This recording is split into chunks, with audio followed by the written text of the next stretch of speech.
Hello বন্ধুরা, so welcome back to my channel. তো তোমরা সবাই কেমন আছো? আশা করি অনেকে তোমরা ভালো আছো। তো আজকে একটা আমি মিনি ব্লগ তোমাদের সাথে নিয়ে আসলাম গাইস। ভালো লাগলে অবশ্যই তোমরা লাইক কমেন্ট শেয়ার করবা। তো দেখো, এখন আমি সকালে আজকে 7:30 বেজে গেছে গাইস। তো এখন আমি উঠছি, তারপর বাসি কাজ ছাড়ে তো সব থেকে যে কাজটা করতে হয় ওটা হচ্ছে গাইস ব্রাশিং। তো আমি এখানে ব্রাশ করে নিচ্ছি গাইস। তো আজকে দেখি কি খাবো, তোমাদের সাথে কি শেয়ার করি, করতে পারি কি না সেটা আমি জানি না, কিন্তু করবো যতটুকু পারবো, যতটুকু আমার সামর্থ্য ততটুকু তোমাদের সাথে শেয়ার করব। ভালো লাগলে তোমরা অবশ্যই আমাকে কমেন্ট করে দিবা, কমেন্টে বলবা গাইস, আর আমার চ্যানেলটিকে সাবস্ক্রাইব করে দিবা। তো এখানে আমার মুখ ধোয়া কিন্তু হয়ে গেল। এবার আমি স্কিন কেয়ারের জন্য একটু মুখটা এমনি থেকে তো আমি স্কিন কেয়ার গাইস করি না, তোমরা যেহেতু ভাববা। তো আমি কোথাও গেলে বা বিয়ে বাড়ি অনুষ্ঠানে তখন আমি স্কিন কেয়ার করি। আর এমনি আমি কিছু একটা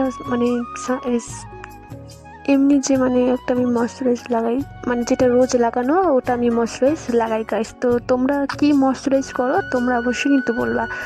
তো এখানে আমি এই যে ভালো করে স্কিনটাকে আমি ভালো করে ময়শ্চারাইজ করে নিচ্ছি, কারণ সকালে এখন গরমের দিন, সকালে কিছু না দিলে কেমন যেন মুখটা হয়ে যায়। আর এদিকে তো ভালোই গরম পড়ছে গাইস, তোমাদের ওদিকে কেমন গরম পড়ছে তোমরা কিন্তু অবশ্যই আমাকে বলবা। আর ভালো লাগলে কিন্তু অবশ্যই সাবস্ক্রাইব করে দিবা আমার চ্যানেলটিকে। তারপর গাইস, তোমরা কে কবে সকালে উঠো তোমরা কিন্তু অবশ্যই আমাকে বলবা, আর আমার কিন্তু চ্যানেলটিকে সাবস্ক্রাইব করতে কিন্তু ভুলবা না। দেখো, আমি একটা ছোট্ট মোটো ক্রিয়েটার, আমি জানি না কিভাবে কি করব, কিভাবে ব্লগ করতে হয়, কিভাবে অডিয়েন্সকে খুশি করতে হয়, আমি কিন্তু সেটা জানি না গাইস। তো আমি যতটুকু পারি আমি ততটুকুই তোমাদের সাথে শেয়ার করি, তোমরা কিছু মনে করো না। আর আমি এরকম যদি সেলিব্রিটি হতাম তাহলে অবশ্যই আমাকে লাইক করতা, আমার ভিউ হতো, তারপর কমেন্টে বলতা, কথা বলতা, অনেকেই হতো এটা। কিন্তু আমি তো ওরকম ক্রিয়েটার না, আমি তো একটা ছোটো মোটো জাস্ট সাধারণ একটা ক্রিয়েটার। আর আগে আমি আমার ইচ্ছা যে আমি আগে নিজের পায়ে যেন আমি দাঁড়াতে পারি। তো তোমরা যদি আমাকে সাপোর্ট না করো আমি কীভাবে নিজের পায়ে দাঁড়াবো গাইস? তো তোমরা আমাকে অনেক সাপোর্ট করো, অনেক। আর বন্ধুরা, তোমাদের সাথে একটা কথা শেয়ার করি, যখন থেকে আমার বেবিটা হয়েছে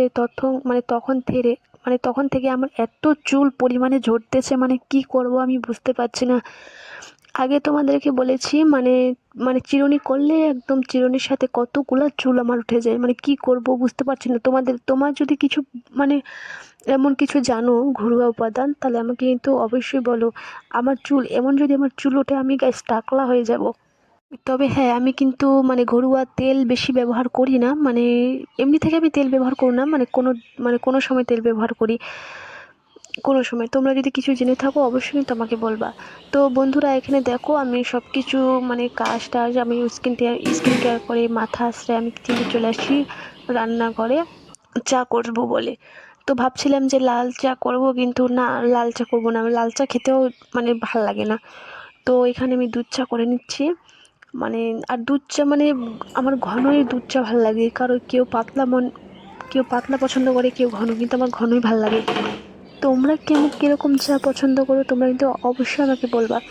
তো এখানে আমি সবশেষে কিন্তু 4-5টা বিস্কিট নিয়ে নিচ্ছি, আর কিন্তু চা নিয়েছি। এবার কিন্তু খাবো, এবার স্নান টান করে কিন্তু আমি রান্না করতে যাবো গাইস। তবে রান্না করার আগে আমি একটু দেখছি যে আজকে আকাশটা কীরকম করছে, যেরকম বৃষ্টি বৃষ্টি ওরকম লাগতেছে, কিন্তু ভালোই লাগতেছে না গাইস। তো কেমন লাগলো আমার ব্লগটি অবশ্যই কিন্তু বলবা। টাটা আজকের মতো।